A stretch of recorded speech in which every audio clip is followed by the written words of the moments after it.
in this session, we like to discuss about the art market a little bit and your experience with the art market.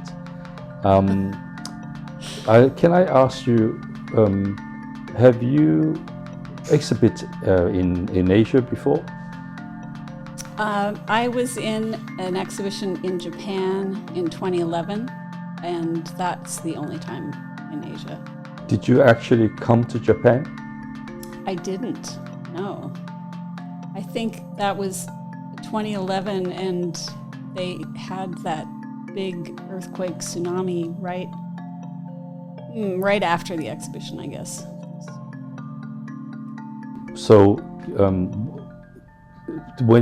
after you've exhibited in Japan, have you got any feedbacks from the audience, the exhibitions? Well, I got a silver award in Japan, and I haven't actually. I've exhibited in Korea as well. I've gotten several awards in Korea, but I haven't been to Korea. So, I've been to Indonesia and Singapore. We're trying to focus a little bit on the commercial aspects and some of the decision-making process that you go through. And so the question that's on my mind, it relates to knitting itself. And I don't know enough about the history of that craft, that art, to understand, would it have an origin or an analogous in Asia? And so what I'm trying to figure out is when you're trying to figure out what would be the distribution of your art in different locations around the world and how you get your art to different cultures, I'm trying to understand how your art is perceived based on its sort of origin through knitting. I don't know what the question is exactly here, but I'm sort of on the track to a question. Right. I think marketing is really difficult for artists, but the internet has made it different altogether, because I can find followers find me right on Instagram and other places. My collectors, such as they are mostly knitters. They're mostly middle-aged women who knit.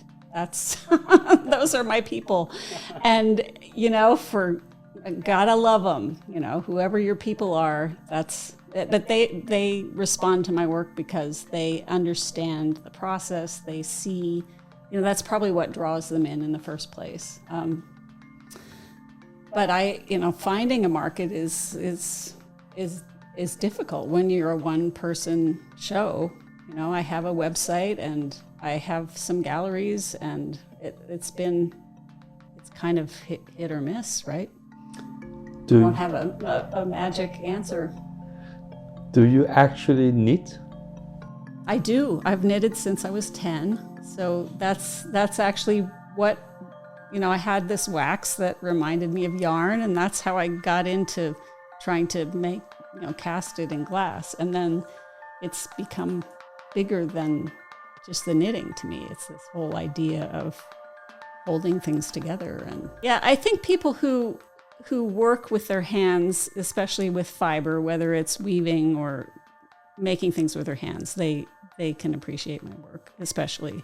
I'm just trying to connect the dots again, because from your CV, and you just mentioned Japan and Australia, I heard, and Korea. How that's all through internet, and so you're saying your knitting people are all around the world in these far away cultures? The Japan and Korea, like the exhibition in Japan was an international glass competition, so that was different, and the one in Korea was a crafts competition in Cheongju, so it's craft and all kinds of crafts. Glass, clay, fiber. So, but a competition is different from marketing to me. I mean, it's not, it gets your work out in the world, but that's not usually where you sell your work. You need everyday people who collect and are interested, and it's harder to find those. I know the glass market in the United States has seems to have gone down a lot. I think there were a lot of collectors initially when Chihuly was first making glass. He brought a lot of people to glass, and then a lot of those people are now in their 80s and aren't collecting anymore. And I think the glass world maybe doesn't have their next group of collectors yet. It's my 2 cents. I mean, it's hard to, when you work by yourself in a studio, and I mean, I have connections outside of my studio, but most artists are mystified about how sales happen. In fact, this is exactly how we felt when Morris and I and Eddie, we would talk about glass art, because I worked with glass artists for more than 25 years. We make lightings with glass and glass art. We do feel that the glass as an art form the market has diminished its interest in this form quite a bit in the last 10 years. Or perhaps something else substitute this art form a little bit. Can I ask you, Carol, when you make a piece of art, how do you yourself distinguish your work as a craft, or you would say this is a piece of art? Where so I think it's all art, but how something is made is very important to me. I like work that's well crafted, that it's well put together, and so to me the two are married. You can't have one without the other. And I really get annoyed with that whole discussion about whether it's craft or art, because it's a huge range. I mean, obviously some stuff is more on the crafts side if it's functional, but there are functional objects that are just incredibly beautiful on their own. I'd like to poke you a little bit. I hope you don't mind, because of course the word arts and craft always go together, but in the general world there is a perception of value between arts and craft. Now, from what you just said, it's hard for you to distinguish these two things. Now, I'd like to ask you, if something it's purely for the visual and no functional purposes, would you say that's craft? I mean, if it's hard sometimes. I mean,